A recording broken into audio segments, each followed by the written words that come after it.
皆さんこんばんは。フォーラム8プレゼンツ玉木のスポーツジャーナリズムの時間がやってまいりました。MC のスポーツライター小崎です。このチャンネルはスポーツ文化評論家玉木正之を送る既存メディアとは異なる視点でスポーツの真の問題点を取り上げ考える番組です。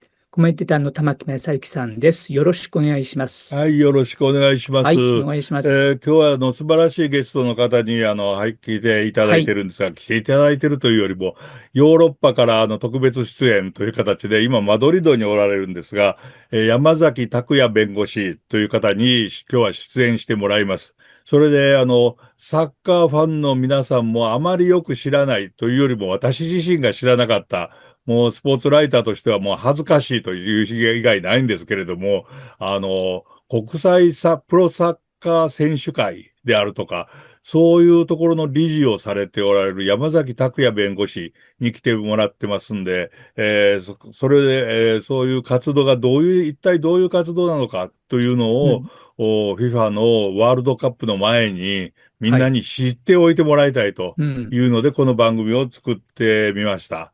で、山崎拓也弁護士は、日本のプロ野球の選手会の顧問弁護士とか、J リーグですね、プロサッカー選手の選手会の顧問弁護士なんかも務められて、中田秀俊さんの弁護士も、うん、されたことがあるという、大変活躍されている方です。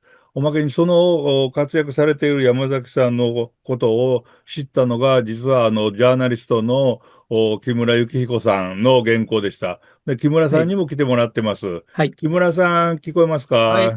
はい。はい。よろしくお願いし今日はます。よろしくお願いします。いろいろよろしくお願いし山崎ます。弁護士を紹介していただいてあはい。りがとうございました。うん。はい。よろしくおはい。願いします。はい。よろしそれ、くお願いします。それで山崎さん、聞こえますか？はい。よはい。ろしくお願いします。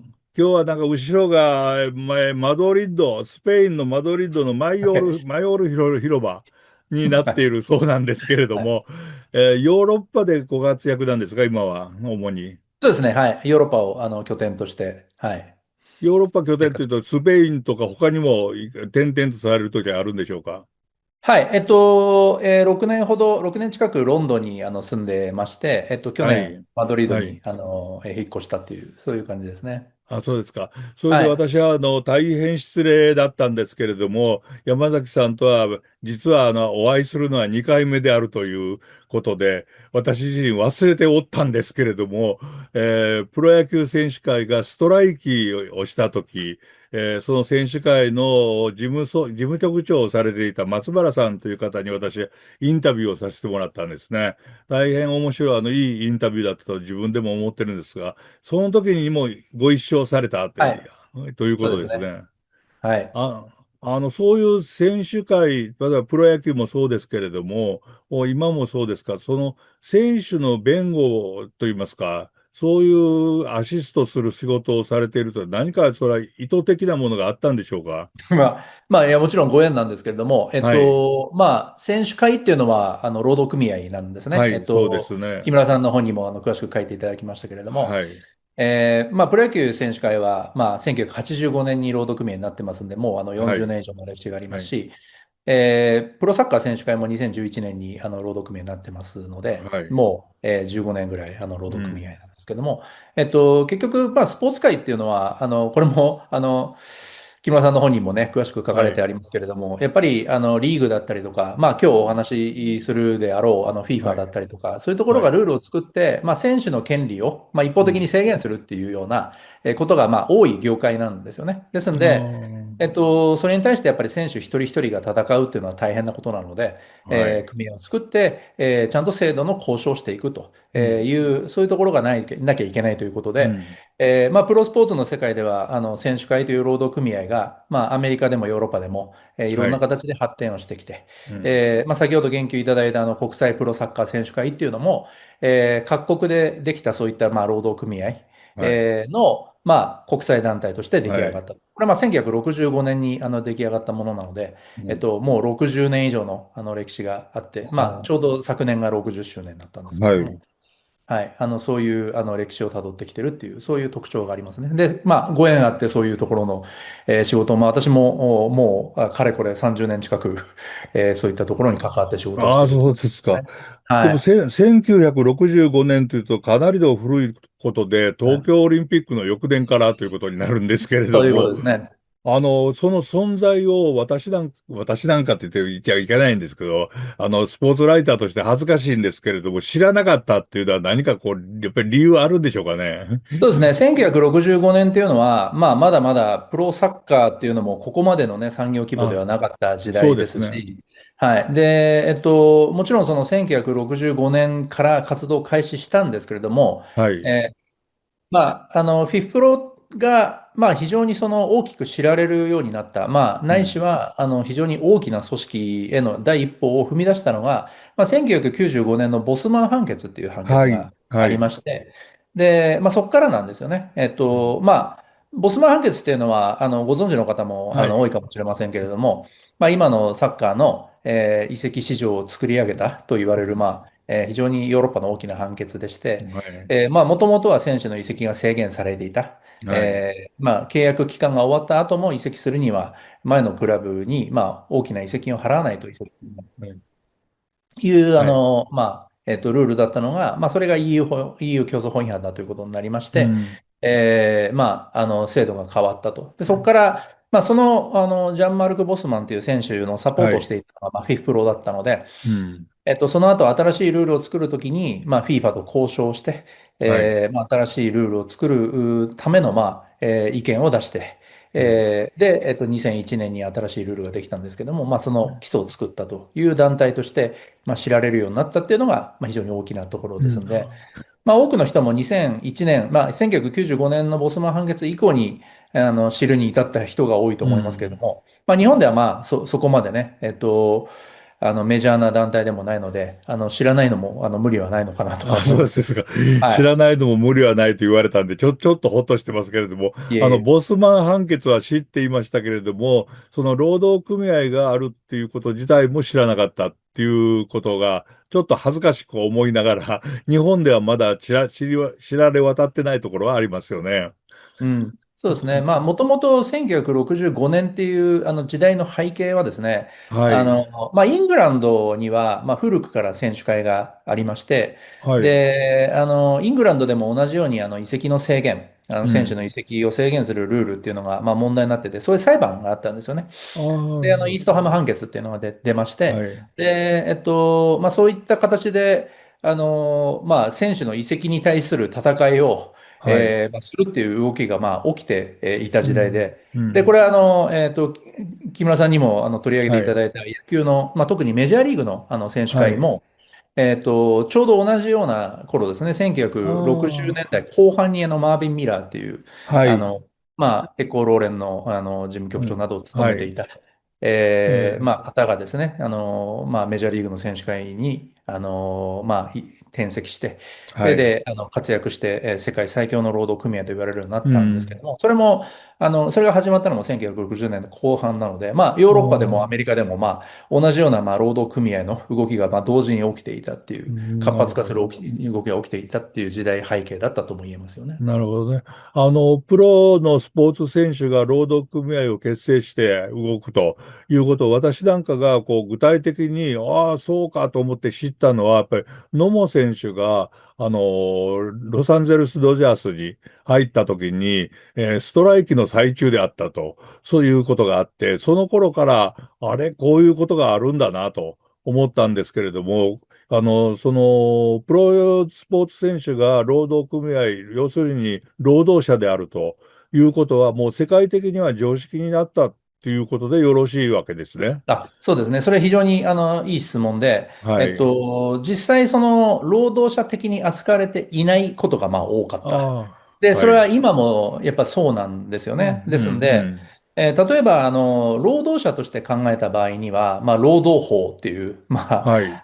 労働者を守る法律っていうのが、まあ、適用されるので、うんまあ、それこそ労働組合法もそうですし、例えば、工場労働以降のね、いろんなその歴史をたどっていくと、まあ、例えば労働時間を制限するであるとか、はい。職場の安全性を確保するであるとか、まあ、そういう労働者を保護する法律っていうのは世界中にたくさんあるわけですよね。うん。で、もっと言えば、国際条約として、ILO が作った、国際労働機構の条約っていうのはい。もありますので、労働者の保護っていうのは、まあ、条約でも各国の法律でも確立しているんうん。ですけども、うん。これはまあヨーロッパでも、まあ、アメリカでもそうなんですけれども、まあ、スポーツは特殊だというはい。考えのもとに、うん。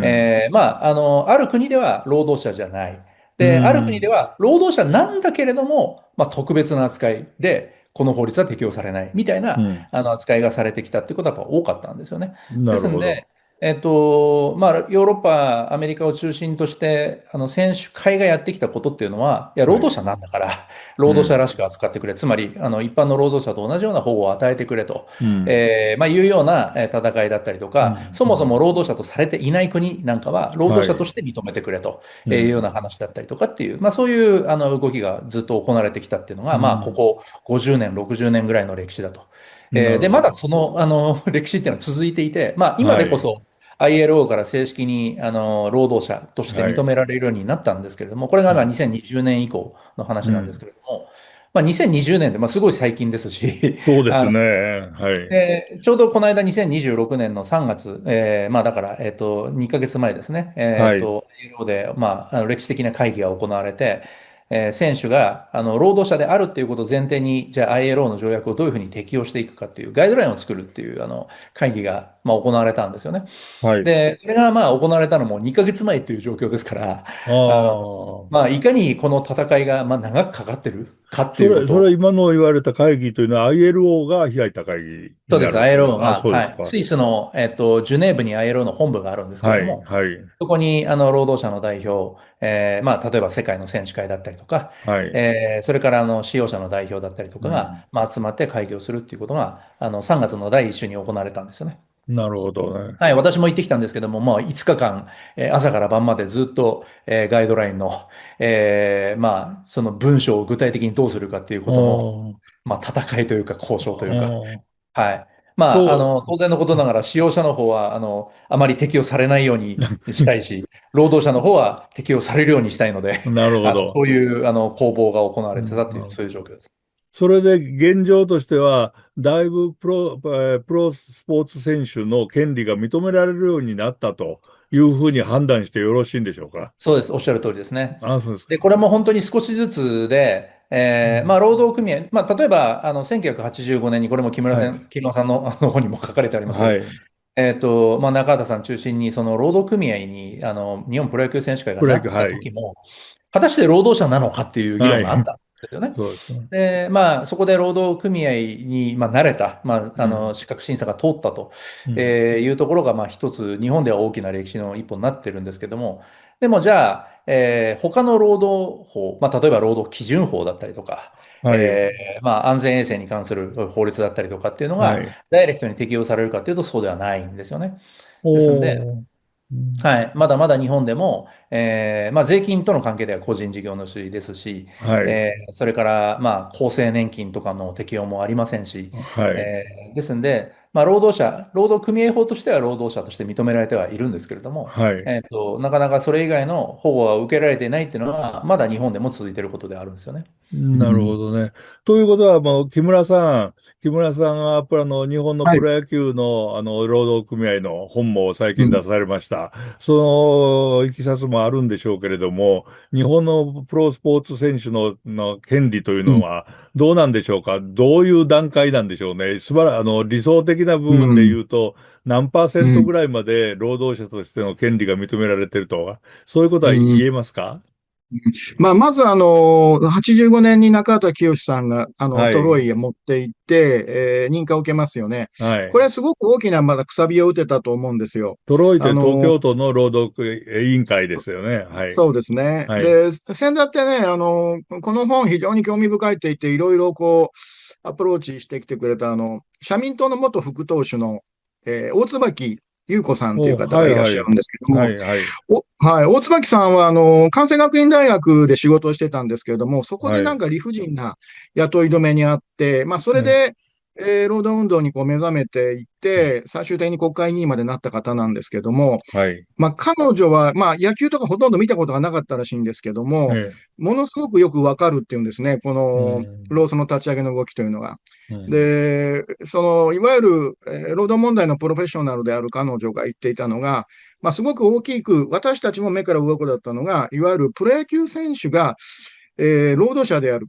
はい。で、労働者性を、トロイに認めさせたということ。うん。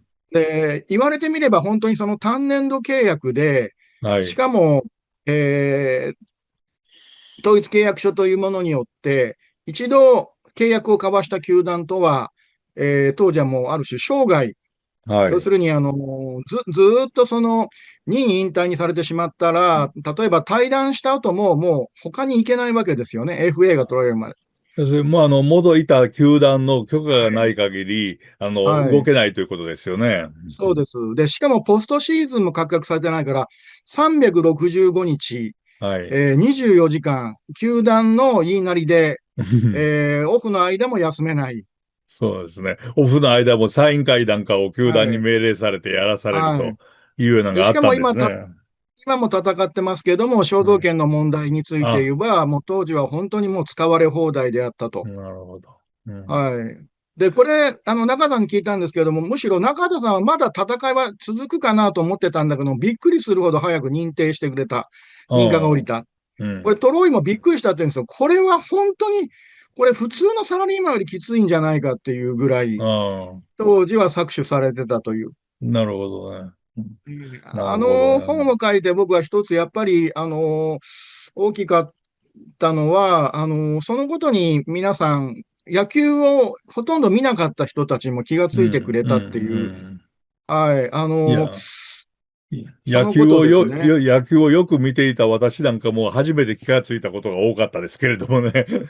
うそのあん、たり山崎さん、例えば、労働組合として活動されていて、例えばプロとサッカー選手、まあ野球選手もそうなんですけれども、すごい高級取りですよね。驚くほどの高級取り。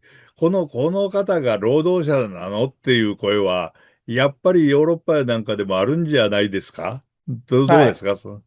まあ、メジャーリーグね、野球のメジャーはいはい。リーグでは有名な、メジャーリーグっていうのはストライキもロックアウトももう何度もそ歴史が起きてるう、わけでやってすけども、ますね。やっぱり初期の頃はね、まあ今でこそはい。もう随分、まあみんな当たり前というか、うね、ん。驚かなくなってきましたけども、最初の頃はもう金持ち同士のね、戦いだと、はい。いうふうに、まあ、言われることが多かったわうん。けですけれども、まあでもまあ、メジャーリーグでもそうですし、それから日本の野球、サッカーでもそうですけれども、それは高級取りの人はいますけれども、うん。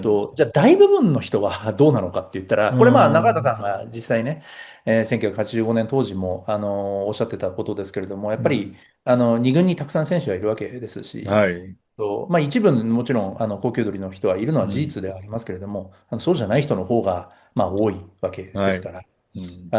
まあ、だから高級鳥がいるからといって、じゃあ、移籍ができなくていいかということはそうははい。ならないわけですし、うん。まあ、例えばね、じゃあ金融業界でも、どこでもそうだと思いますけれども、はい。まあ、そういう金融業界で活躍されてる方っていうのは、どんどん会社をね、変えたはい。りできるわけですけうん。ども、うん。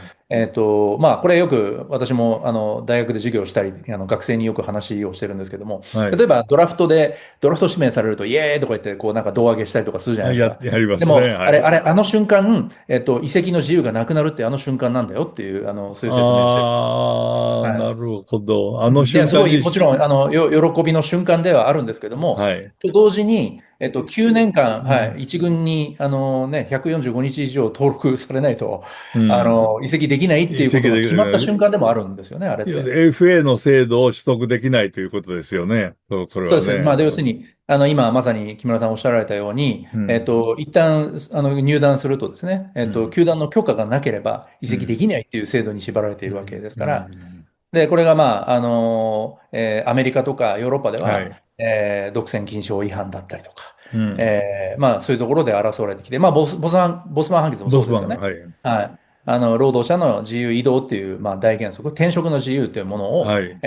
まあ、要は、使う側、雇う側が結託して制う限をしてるっていうのん。が、まあ、法律違反だと、されたわけですから、まあ、そなるほど。れと同じことを考えれば、まあ、日本の保留制度っていうのも、まあ、同じようにね、独占禁止法うん。違反だというふうになるっていうのが、まあ自然な結論ではあるんですけども、まあ、長く続いてきてるっていうな状況なんです。るほどね。皆さんご覧いただきありがとうございました。次回のフォーラム8プレゼンツ、玉木のスポーツジャーナリズムは、ゲストに国際プロサッカー選手会理事、山崎拓也さんとジャーナリストの木村幸彦さんを迎え、ワールドカップ開幕直前特別編、ワールドカップを見る前に知っておきたい世界のサッカー事情の第2回をお送りします。それでは皆さん、次のエピソードでお会いしましょう。さようなら。